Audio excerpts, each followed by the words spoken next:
In today's video, I'm going to walk you through a situation that happened a couple of days ago at the Broadway musical Hadestown. Now, this is a very complicated situation. There's a lot of discussion going on about this. However, I thought it was very important to talk about the situation because I think there's a very important lesson to learn here about theatre and accessibility. I'm going to go through what happened. I'm going to go through the responses on Twitter. I'm going to go through some very unsavory hate that has been directed to the people involved. I'm going to discuss similar situations. And at the end of it all, I'm going to discuss why it's important that we talk about this. Obviously, this is a very complicated situation. There was a lot of moving parts here, and I don't think there's a real villain in this situation. Any hate that pops up in the comments that is directed towards anyone in this situation will be deleted. So, what happened? On the 13th of October 2022, Samantha Coleman took to Twitter and said, "Today, an actor yelled at me multiple times mid-show for recording a Broadway show even when I wasn't. I was using a captioning device. My worst nightmare realized." Now, there's two types of captioning that you can get when you go see a show. What we have here in the UK is more typically you would have open captioning. Last week when I saw Good Luck Studio, I saw it at its caption performance. Typically for this, you will have screens at either side of the stage, and these will have subtitles on them, captioning them for audience members like Samantha who are deaf. However, more commonly in Broadway, you don't see it as much here. There are ways to do it, and I think that our National Theatre does it. They will have closed captioning. These will be little devices, usually supplied by the theatre, or sometimes there are mobile apps that you can access that will give you the ability to do this, but they will have the full captioning on the devices just for the person watching it. What happened in this situation is that Lilas White, who is currently playing Hermes in Hadestown, mistook this captioning device for a phone and assumed, wrongly, that Samantha was recording the show. That comment from Samantha was not the only one, and she has gone on to clarify a couple of different things, which I think a lot of people haven't really taken into account. So before I do any more discussion on this, let's read what she went on to say. Samantha stated, "The show was not disrupted or interrupted. The moment happened when she was not singing and other action was happening on stage. If I had been recording, I would say she handled it quickly and concisely. I was not publicly shamed. This was not a Lapone incident."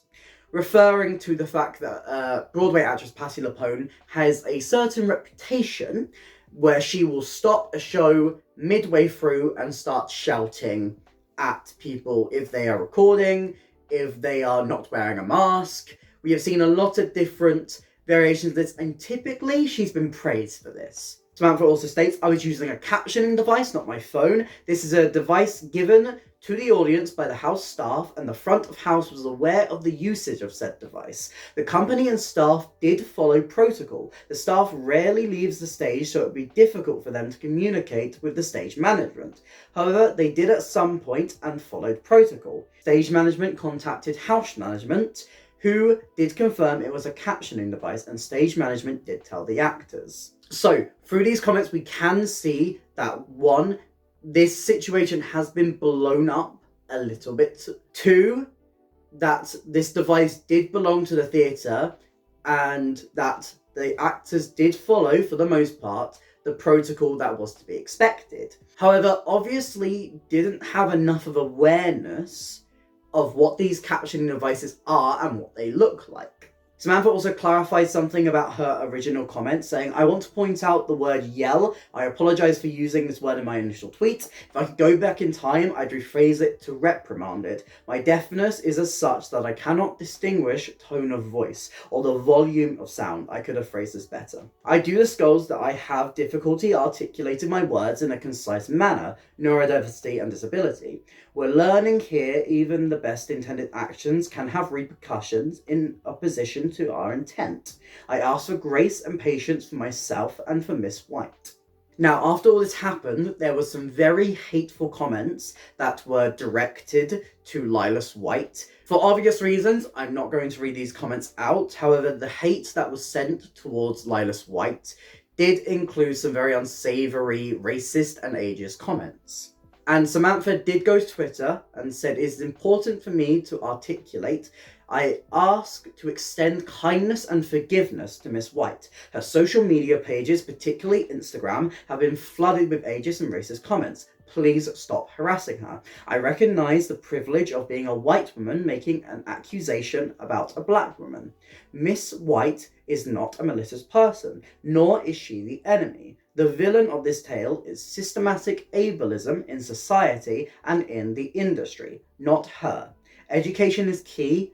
Please be kind." After all this, after taking to Twitter, the company did extend their apologies to Samantha, and the situation seems, in most part, dealt with. Obviously, Lilas White was in the wrong here. We have clarification from Samantha that none of this was done in malicious intent. However, it still was wrong for her to single her out during the performance. She was misguided and she misunderstood what Samantha was doing with the device. And a lot of this could have been avoided if the company, the front of house, communicated a lot more with the actors on what these devices look like and what they can be mistaken for. Obviously, the hatred towards Lilas White is completely and utterly unacceptable. This situation is being handled by the right people and no one should be going and saying this disgusting stuff to Lilas White. I think people like Patti LuPone have kind of romanticized this idea of it being the actor's job to stop people in the audience recording shows.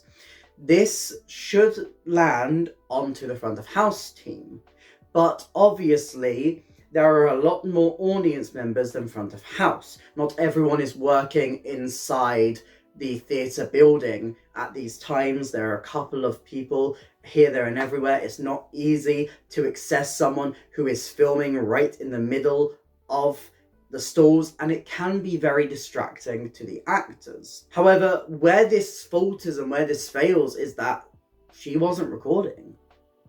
All of this comes from a lack of awareness, and that is why I am making this video. I didn't even know that these devices existed, because they're not as common in UK theatre. If I saw someone using a device like this, I feel like I would have a very similar reaction to Lilas White, where I would be annoyed, clearly, and I may even say something. Maybe to that person, maybe to the front of house team. And I'm sure a lot of people, a lot of deaf people, will have similar situations of them using these devices and having audience members report them to front of house or say unsavory things to them. We are not the most accessible industry. Especially in the UK, our accessible performances are limited. These devices are very helpful, meaning that there's a lot more variety in performance that deaf people can go and watch and enjoy.